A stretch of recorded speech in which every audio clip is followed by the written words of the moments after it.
Cure for Wellness is about this guy named Lockhart that is an up-and-comer in a Wall Street financial firm that gets sent on a mission to recover his boss, who's gone to a health spa and not come back. So he takes the trip to get the guy, bring him back before the company goes under, and ends up getting stuck there, like everyone that goes to the wellness spa. And it's a place where no one ever leaves, and a lot of crazy stuff happens. Lockhart meets Hannah for the first time at the spa, at the castle. And at first he doesn't really understand what he's seeing, almost like a vision. And she's playing this song that seems really familiar to Lockhart. And then he finally finds her, I think, feeding ham sandwiches to something in the water. And I think he's really kind of bewildered by her and mystified by her. She's a really strange creature, and she's a lot younger than everyone else at the spa. So he's really curious about her because she doesn't really seem to fit into the puzzle.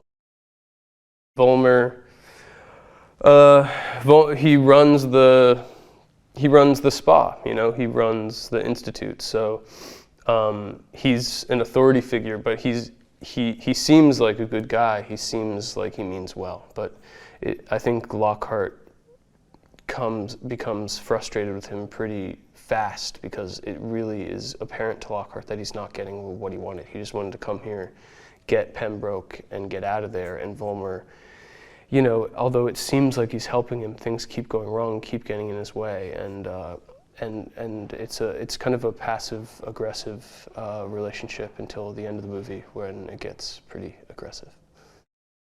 Mia is, you know, a real interesting creature herself. She is not unlike Hannah in the amount of intrigue and innocence that she has, and but a really committed actor. And this is not her first movie, but it's, you know, early on in her career, so she's really hungry and committed, and is all about things being as real as possible, and her intentions are definitely in the right place and really pure. And it's been really, really fun working with Mia. Jason's like an old pro, you know? In a lot of ways, he's the opposite of Mia, whereas Mia is all about things being as real as possible and exploring moments and stuff like that. Jason is very much about, you know, hitting his mark and saying his line, and, you know, he's got his thing he does, and he's amazing at that thing. He's got this theory that he doesn't like to memorize his lines before he shows up on set, and that he memorizes them the day he gets there. And then he feels like that gives him a more organic experience. So, you know, he's a lot different than Mia, and that's one of the things I did in the movie, is I worked with a lot of different kinds of actors every day.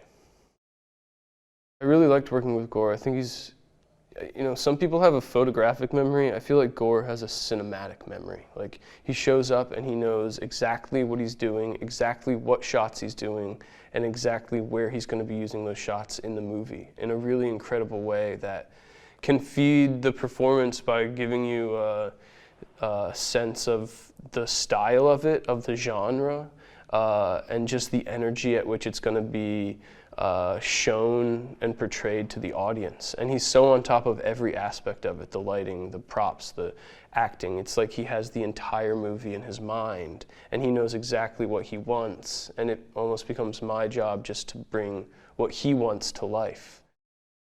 The costumes are great. You know, Jenny is an old pro, and I think she knows how to make simple things iconic. I think that's what she did in this movie. She's not working with a ton of different looks of the movie. You know, my character really has a suit and the stuff I wear at the Institute. But both of those looks, I feel like she's taken and made iconic in a certain way, and I think that's really cool when you can do that with simple things. It was a really intense experience being in the isolation tank, because there were some takes where we would just do a series of it, and I would be underwater for like 25, 30 minutes. And it wouldn't be that bad if I could have goggles on, was able to see, but I couldn't see anything. The lighting's pretty dark, pretty moody, and there's a camera coming at my face, this dark blurry thing coming at my face, and I'm in a leg cast, and I have wires that are literally holding me in the tank horizontally. So even to get out, although it's possible, would be really difficult. So that whole process was just I just had to play mind games with myself. You follow my character on this really interesting, crazy journey where he's basically trying to put a puzzle together to try to, get this guy back to his office, essentially. And it's a really complicated, old, ancient problem that becomes pretty horrifying. I think it's an opportunity to watch a movie that is compelling but also terrifying. And I think that, it'll be a good time, it'll be fun, it'll be a fun movie to watch, and a movie that leaves an impression on you, and a movie that will have certain scenes that'll shock you. It's almost like a dare, like I dare you to go see the movie.